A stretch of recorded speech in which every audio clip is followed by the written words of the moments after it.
board.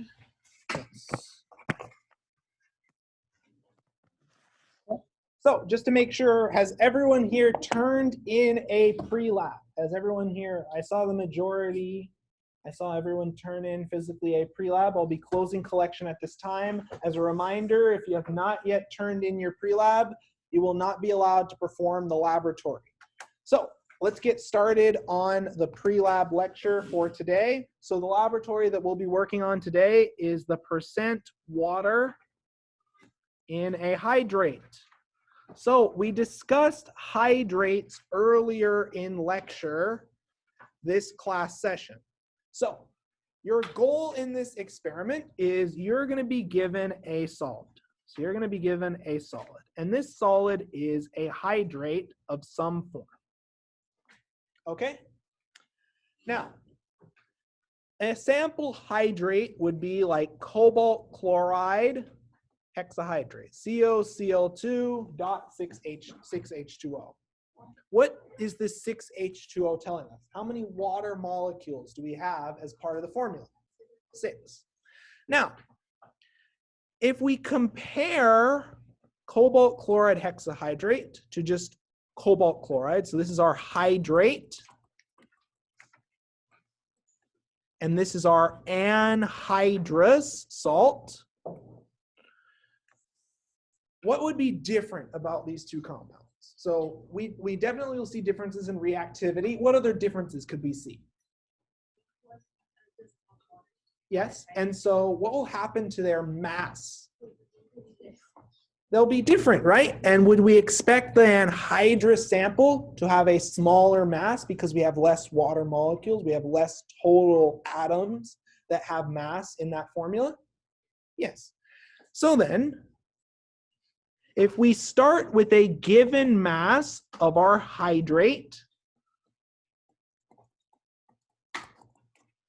and we heat our sample, and we heat our sample at high temperatures over an extended period of time, we are going to drive off our water, and in turn, we're going to end up with a final mass consisting of our anhydrous sample. So then, if we take the difference between, so if we take M initial minus M final, what has changed when we heated our sample? What did we lose? What's the difference in mass before and after? What mass did we lose? The water. So if we take the final mass, and we subtract it from our initial mass, we get the mass of water. Okay. Now, depending on the hydrate, we can calculate what's known as the mass percentage of water, which is equal to the mass of water divided by the mass of hydrate times 100%. Why is it pointless? Why are we dividing by the mass of hydrate, not the anhydrous?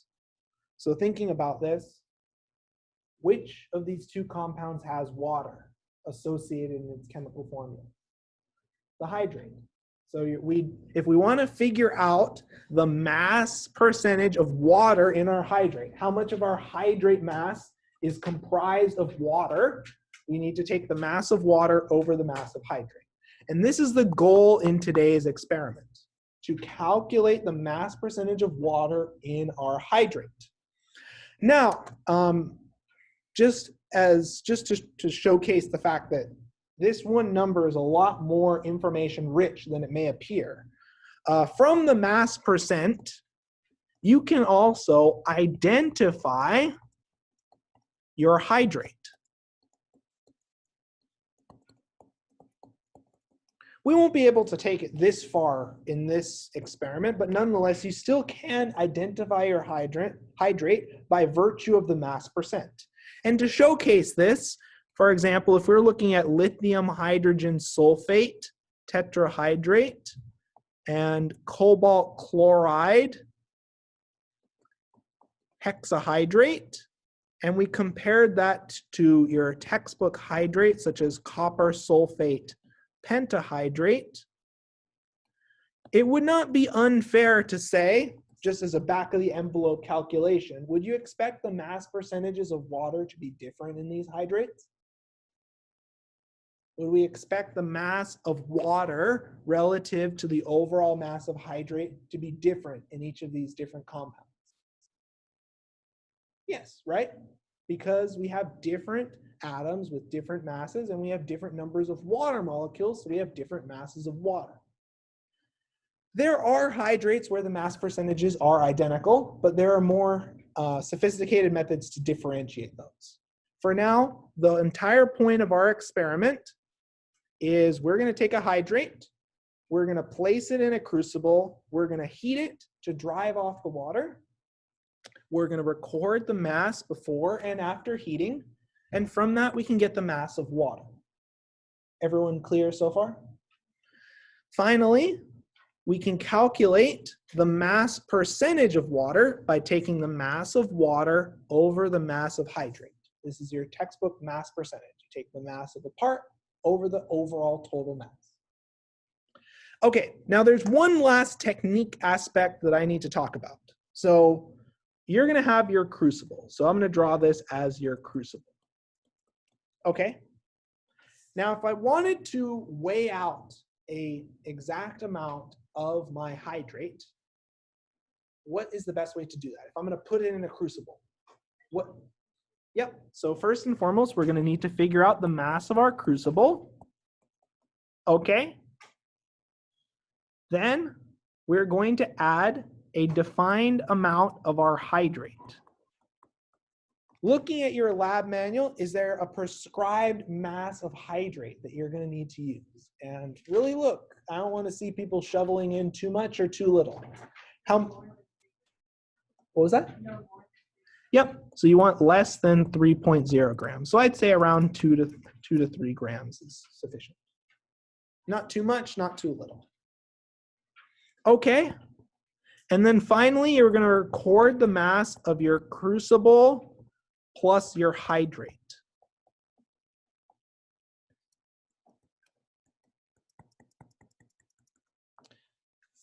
Now, this is really important. Before you put anything into your crucible, this crucible needs to be dry. This crucible needs to be dry. You want to make sure you're driving off water in your hydrate. So before you even put anything into your crucible, you're going to have to clean and flame dry your crucible. So this should be flame dried for approximately 5 to 7 minutes, and also should be cleaned. We have the cleaning procedure on the board. If your crucible is not clean and dry before you put your sample in, you will end up with a large percent air as you're driving off water that's on your crucible. Does that make sense? Okay, once you have your crucible and your hydrate, your crucible is dry, your hydrate is not, then you're going to expose it to a flame and you're going to heat it with a relatively weak flame first. So first you're going to use a mild flame, and then you're going to slowly increase flame strength.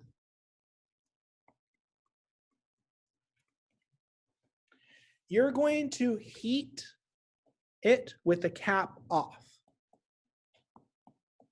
And then finally, you're going to cool with the cap on. Okay? Now, this entire process of heating your crucible, you're going to repeat for a total of 2 to 3 times. And the way that you know that you can stop heating, that you finished driving off all the water, is by using a process known as constant mass.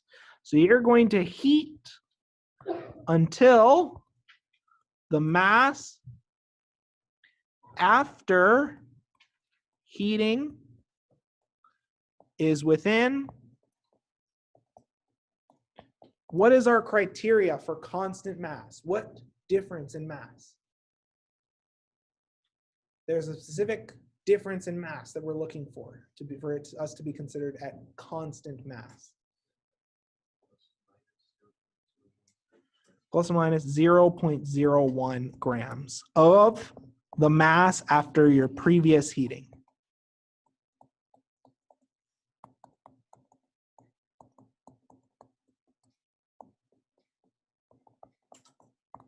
Okay, so what do I mean by that?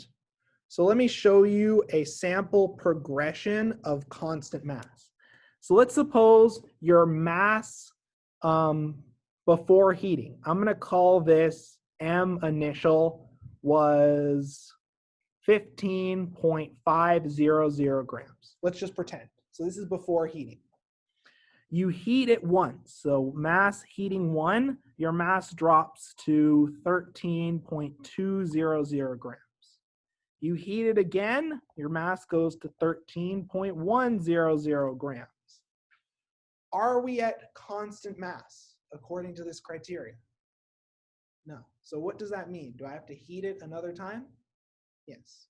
So mass after heating 3 is 13.095 grams.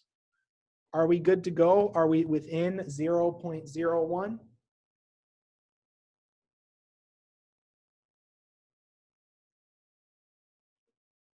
Yes. So this is within 0.01.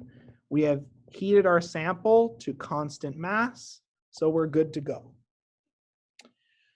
Does that make sense to everyone? So you're going to heat until it's at constant mass. So I can't give you an exact number, whether it's 2 times, 3 times, 4 times, whatever you need to have constant mass. So you're going to repeat this procedure for a total of 2 times at least. And then you're going to take the average of those 2 runs. When you're handling your crucible, you're going to want to make sure that you're handling your crucible. If everyone can please put their goggles on at this time. You're going to want to make sure that you're handling your crucible with Crucible Tongs. So the caps are often a little bit tricky to handle. You want to make sure you have a firm grip of the cap before you move it. That's why I always like to grip and then give it a test lift. For your crucible, you're never to handle it with your hands. Your hands have oils. They will add mass to your crucible. So you can either grab your crucible from the side like so, or if you wish, you can grab it by nestling it in the bottom. Although I personally do not prefer this method, as you need to make sure that the grip is completely secure. It's much easier to grab the crucible from the side like so, and then move it in and out of the Bunsen burner setup. For your clay triangle, you want to make sure it actually holds your crucible and your crucible fits snugly in the clay triangle. The clay triangle, do you notice how it's curved a little bit? It should be pointing like a cup so that your crucible sits in the bottom of the cup. Additionally, please don't try and move the crucible and the cap simultaneously. I like moving the cap, then the crucible. I can show you an example of how to do that. So you move the crucible, and then you make sure that when you grab it, you give it a test lift so it's secure, and then you can place the cap on top. And if you want to move the cap off, you give it a grip, and you want to make sure that it's secure. So if it's not secure, just let it sit, don't lift it. Okay, so then we move it down. Glassware will be hot. You need to be slow and deliberate with your movements. If you're moving around, shaking around, you're going to drop and break things. And if you break your cap, your mass is going to be thrown off. So I would recommend weighing both your crucible with and without the cap. Does that make sense? Okay. With that, you're all set to begin, and you're welcome to proceed today.